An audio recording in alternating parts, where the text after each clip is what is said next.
Play different.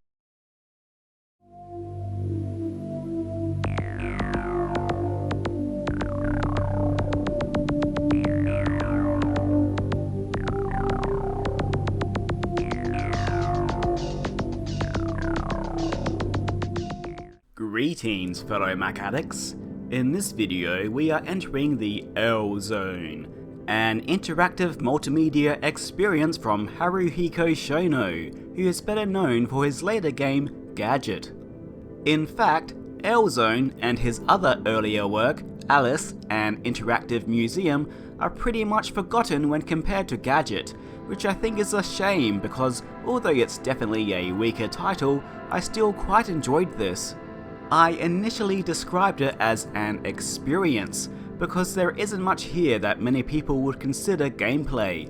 Despite the back of the box telling players to avoid the game's traps and to solve the riddle of L Zone, there are 0 puzzles in the game and only one way to die that I found. In fact, it's incredibly easy to breeze right through to the ending without a walkthrough, as it's mostly just making your way through a fairly linear environment. So what was it that I enjoyed? Well, I loved exploring the moody, atmospheric world, fiddling around with the many machines, and building a story for this mysterious place in my mind. At the start, you're plopped in front of the game's title with no explanation, the only clue to your goal being a line on the back of the box about finding a way to the green planet, and that this place was created by a so-called mad scientist. You then enter the title, which is the gateway to the massive domed city/facility known as L Zone. As you explore, you'll find the complex completely devoid of human life, and in their place, you'll find machines. Lots and lots of machines, with lots and lots of buttons, many of which you can interact with. For the first chunk of the game, many of the machines seem to be elaborate, bizarre musical devices that spout out clips of techno, industrial, and ambient music, often accompanied with some kind of visuals.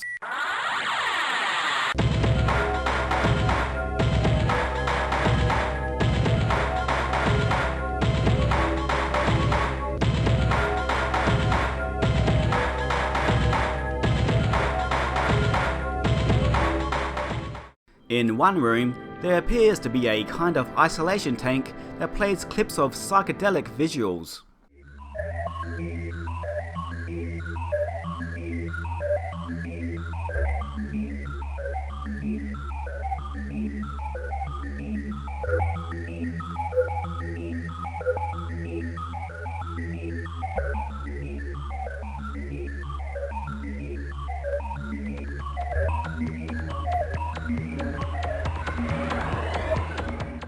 But as you progress, you start to find things like a device with plans for factory construction on a once pure green planet. You will even find robots which spring to life and begin to wander the halls. Then things really start to take an ominous turn when you begin to find weapons, including a firing range where robots are manufactured only to be used as cannon fodder. You even find a device ripped straight from the movie Alien. If I recall correctly, in the film this was used as a self-destruct.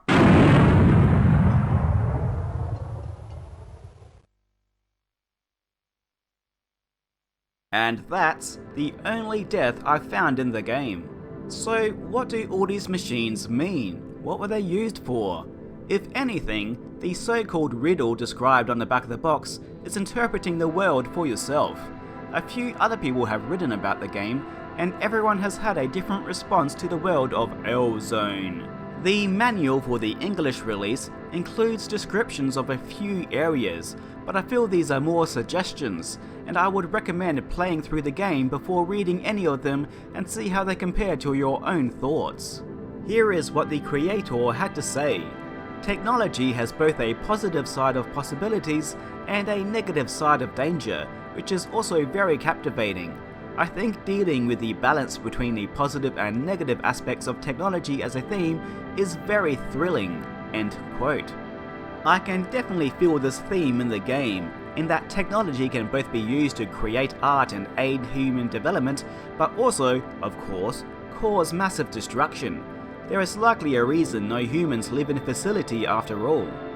When I first played it, I felt that the person who created the structure used money from military contracts to fund their art projects, or vice versa, but ultimately, the weapons led to something going massively wrong. So why isn't L-Zone well remembered? Well, it's very short and easy, and has problems of early multimedia games, such as it not indicating when things can be interacted with, which can be quite tedious. For those wondering how short it is, my long play ended up being just under an hour and a half. L-Zone also lacks a true sense of place and cohesiveness, something Gadget did much better. It feels like there's a lot of random ideas which were just stuck together in one big world with little connection to each other sometimes. Still, I enjoyed the game and recommend playing it at least once if this sounds like your kind of thing. Do I recommend adding this to your Pippin collection? This is yet another yes and no. It's one of the more common and reasonably priced Pippin games, and it's language independent, so it doesn't matter that it's a Japanese release. On the other hand, it is short, and you can find the English PC and Mac versions for much cheaper and much easier. But again, I do recommend you try it at least once in one form or another. Just a note before I finish, Gadget actually has a Pippin port, but it's unlikely I'll cover that version. It's all in Japanese, and unlike L-Zone, there is important dialogue. There are also many ways to play the game today, as it's been re-released several times, so I wouldn't recommend a Pippin version. Instead, I'll be covering the original Mac release at a later date. Oh, I forgot to mention that this is pretty much identical to the Macintosh version, and you use the trackball to move the mouse cursor around. Unfortunately, the Pippin version will not run on a normal Macintosh. Thank you for watching.